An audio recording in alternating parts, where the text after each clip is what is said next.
snarling dogs, and curses, and simultaneously trying to jam one's foot in the door before it closed and locked indefinitely.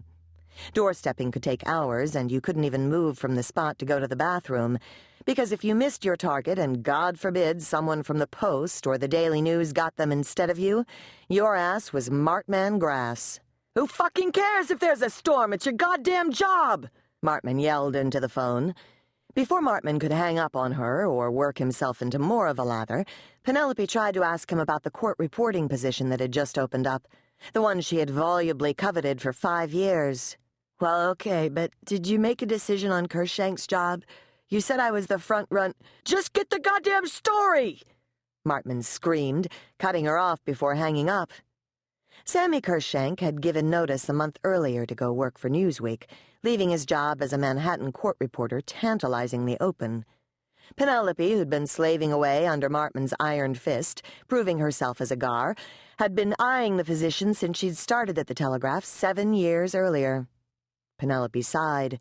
She wanted that job more than anything she'd ever wanted in her life. She pushed play on her CD alarm clock that was shoved into the corner of her bed, alongside her makeshift desk area of notebooks, pens, and tissues.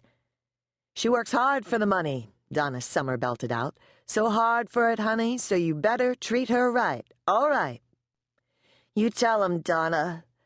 Penelope smiled as she hacked out a cough, giving Ms. Summer a mental high-five as she threw her slightly yellowed down comforter off and blew her nose in one of the tissues that was tucked in beside the alarm clock.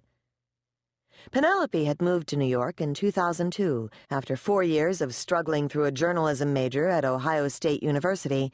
Academia was never her thing, not too far from her hometown of Cincinnati, brimming with dreams of a Pulitzer and all the usual excitement of a recent New York transplant. She found the tiny 3-room rent-stabilized apartment at 198 Sullivan Street between Prince and Houston, in the hip area of Soho, by calling a number on the front of the building that had read, "Apartments, no fee." The 4th-floor walk-up was only $1,000 a month. More accustomed to Ohio real estate prices, Penelope didn't realize it was a steal. "I always thought that for $1,000 a month I'd get a terrace or at least a real bathroom," she'd said to Neil, who'd responded, "Dorothy, you're not in Ohio anymore." It turned out to be so cheap for New York because the bedroom was small enough that it could fit only a full-sized bed and a dresser, which she'd fortuitously found on the street corner 2 weeks after she'd moved in. Despite having a few water stains on the top, it was a beautiful cherry wood and worked perfectly. The kitchen sink in the tiny room that held a half-stove and a fridge doubled as the bathroom sink, as the bathroom was actually a series of 2 closets on either side of the living room, one of which hid a toilet, and the other disguised a shower. The living room was a misnomer. It was 10 feet by 10 feet and didn't leave very much room to live at all. But Penelope had managed to squeeze in a small futon from IKEA, prized for its ability to deconstruct and get through the door more than for any other reason, a glass coffee table, and a small cozy chair that looked like a faux leather lazy-boy but didn't lounge back. On the bright side, coffee drips on pleather could be wiped away like nothing ever happened. "It used to be an old tenement building, and no one was supposed to have their own bathroom," the old man who was to become her landlord said. "So we made do, but it's got its original tin ceilings and hardwood floors. Don't eat too much in here, though. There are rats in the walls we've been trying to exterminate for years."